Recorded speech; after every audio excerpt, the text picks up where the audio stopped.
नमस्कार, कैसे हैं? नमस्कार, मैं हूं राकेश, आप लोगों के सामने स्वागत करता हूं। एक बहुत ही इंपॉर्टेंट छोटा सा क्रिस्प वीडियो है। क्रिस्प इसलिए है कि बिकॉज इस पर्टिकुलर सिर्फ टॉपिक के ऊपर 2-3 मिनट की नीड होती है और लेकिन इसके सेपरेशन में आपको कहीं जल्दी मिलेगा नहीं।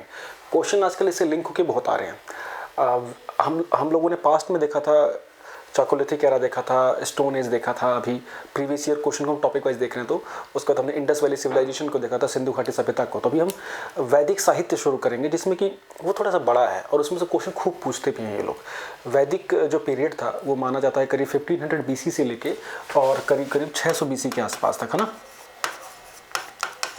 600 BC के आसपास का ये पीरियड था।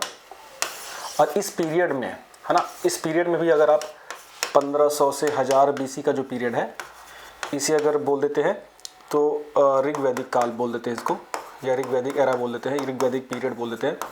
और इसको उत्तर वैदिक काल बोल देते हैं, 1000 BC से 600 BC तक। तो मुद्दा इसको मैं डिटेल में भी इस टॉपिक को नहीं करा रहा हूँ। अभी मुझे जो आपको बताना है वो मेन चीज़ देखना है, ठीक है।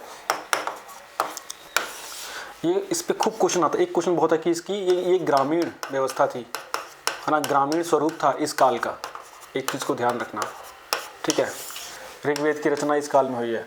अब आपको इसमें ना बहुत सारी लिटरेचर की रचना हुई, वेद की रचना हुई, फिर उसी की जो कमेंट्री थी। मतलब अगर वेद देखी जाए तो वेद कुछ मंत्रों का संकलन है ना, हाइम्स हैं।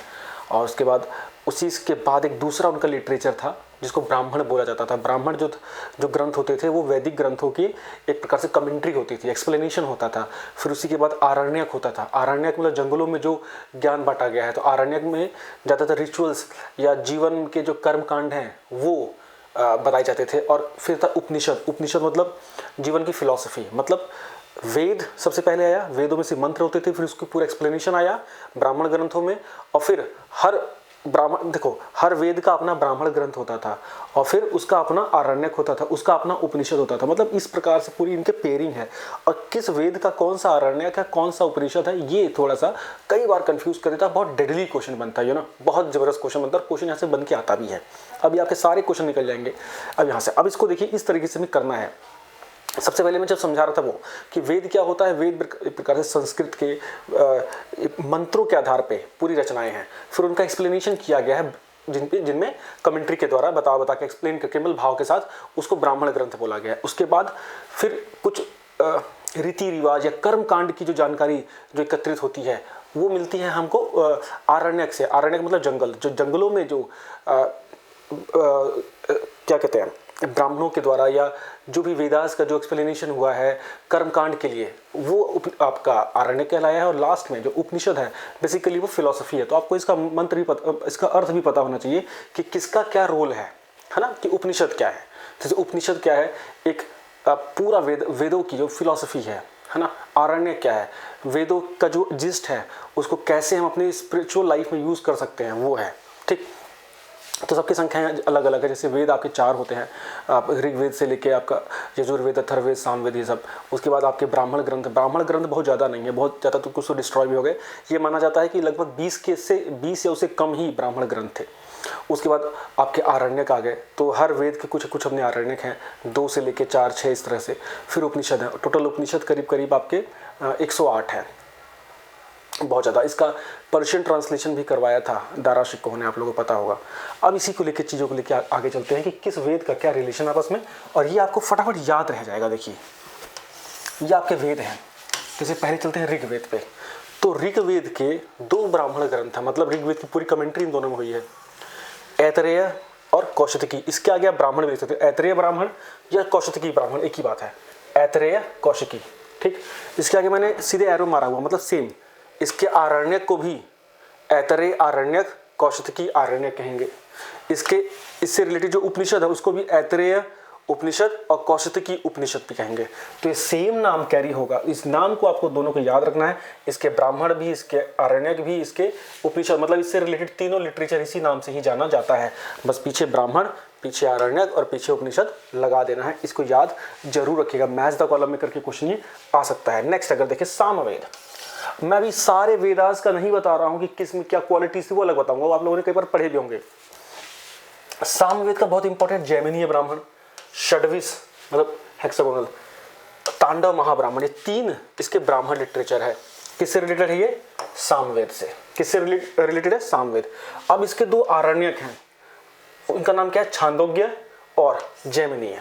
तो जैमिनीय तो इसी से कॉमन आपको हो जाएगा, छांदोग्य और जैमिनीय। छांदोग्य आरण्यक और जैमिनीय आरण्यक ये किसके हैं? सामवेद के हैं। उसके बाद छांदोग्य उपनिषद और जैमिनीय उपनिषद सेम सेम। बिल्कुल डन करके याद कर लीजिए। जैमिनीय 1000 बार पूछा गया है, छांदोग्य भी खूब बार पूछा गया है। अब मैच द कॉलम कर देंगे, आप बोल देंगे इनमें से कौन सा गलत है, ठीक है? तो प्लीज इसको ध्यान देना होगा। यजुर्वेद, यजुर्वेद के 2 ब्राह्मण ग्रंथ है, तैत्तिरीय और शतपथ ब्राह्मण। इसके पीछे ब्राह्मण लगा दीजिएगा, लगाए चाहे ना लगाए एक ही बात है। तैत्तिरीय ब्राह्मण, शतपथ ब्राह्मण। आरण्यक भी इनका तैत्तिरीय और शतपथ, ध्यान दीजिएगा। यजुर्वेद का ब्राह्मण और आरण्यक डिट्टो। इसके उपनिषद पे आ जाइए, तैत्तिरीय बृहदारण्यक, ठीक है, या ईशोपनिषद, मैत्रायणी, कठोपनिषद, बहुत इंपॉर्टेंट है कठोपनिषद, श्वेताश्वर उपनिषद। ये 6 उपनिषद हैं किसके? यजुर्वेदा के, ध्यान दीजिएगा। अब मुझे बताइएगा कठो उपनिषद, जरा कमेंट बॉक्स में, कठो उपनिषद क्यों फेमस है? बहुत फेमस है कठो उपनिषद, ठीक है? कठो उपनिषद फेमस है, बहुत फेमस कोट है उससे। तो यजुर्वेद के कितने ब्राह्मण? 2 ब्राह्मण ग्रंथ, तैत्तिरीय और शतपथ। यजुर्वेद के कितने आरण्यक? तैत्तिरीय और शतपथ उपनिषद, आरण्यक सॉरी। और उपनिषद कितने हैं? तैत्तिरीय, बृहदारण्यक, ईशोपनिषद, मैत्रायणी, कठोपनिषद और Shvetashvatara Upanishad. Done. Last but not the least, Atharvaveda के, अथर्ववेद जादू टोने वाला, इसका कौन सा है? गोपत ब्राह्मण, एकमात्र है गोपत ब्राह्मण, इसका एकमात्र कमेंट्री है। इनका आरण्यक नहीं है। और इनके उपनिषद कौन से हैं? प्रश्नोपनिषद और मांडुक्योपनिषद।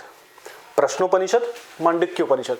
इसकी पीडीएफ मैं आपको दूंगा टेलीग्राम ग्रुप में। छोटा सा लेक्चर है, क्योंकि इसका जो अगला लेक्चर होगा ना वो बड़ा होगा। बड़ा इन द सेंस कि उसमें मैं पूरा वैदिक साहित्य आपको कराऊंगा, लेकिन ये चीज़ आपके मिक्स हो जाती है, सॉरी ये चीज़ आपकी मिक्स हो जाती है, इसीलिए छोटा सा इसको बनाया। फिनिश आउट कर दीजिएगा इसको बिल्कुल, और इसको रट लीजिएगा, बिकॉज पीसीएस से लेकर पीआरटी की हर परीक्षा में पेपर में पूछा जाता है। और बच्चे बोलते हैं है क्या एक्चुअली, बहुत से लोगों को ये पता ही नहीं कि ये इनमें आपस में डिफरेंसेस क्या है। आरण्यक, ब्राह्मण, उपनिषदा, जैसे मैंने पहले बताया था, वेद क्या होते हैं? पूरे श्लोकों का संकलन, उसका एक प्रकार से एक्सप्लेनेशन है ब्राह्मण ग्रंथ में, ठीक। फिर उसकी लाइफ फिलॉसफी, मतलब लाइफ में इसकी इस ग्रंथों के जो सार है उसका हम कर्म कांड में कैसे अपने दैनिक जीवन में, जैसे पूजा करना, पाठ करना, कर्म कांड में कैसे यूज करते हैं वो दिया हुआ आरण्यक में। फिर उसकी लाइफ में क्या फिलॉसफी है, जीवन दर्शन, वो दिया हुआ उपनिषदा में। ध्यान दीजिएगा, सबके अपने अपने ये हैं, ठीक। ऐतरेय, कौशितकी और इसी प्रकार ऐतरेय, कौशितकी सेम सेम। ये तो बड़े इजी आपको याद हो जाएंगे। जो सबसे टिपिकल आपको पड़ेगा ये थोड़ा यजुर्वेद वाला पड़ेगा, ठीक है। इसको थोड़ा ध्यान देना होगा। उम्मीद करता हूँ लेक्चर अच्छा लगा होगा। और मैं बताऊँ करंट अफेयर के लिए डीएसएसबी का करंट अफेयर 6 से पहले हो जाएगा। मैं 4 से पहले डीएसएसबी का करंट अफेयर पूरा करा दूंगा। लाइव सेशन लेंगे हम लोग अब, और लाइव सेशन में ताबड़तोड़ करंट चलेगा, तो प्लीज़ उसको पकड़ के रखिएगा और लाइव सेशन मिस ना हो आप लोगों से। और प्रीवियस ईयर का 2 लेक्चर आप लोगों को कल और मिल जाएंगे आप लोगों को, तो थोड़ी सी चीज़ें तेज़ी से आगे बढ़ पाएंगे। Thank you so much, bye bye.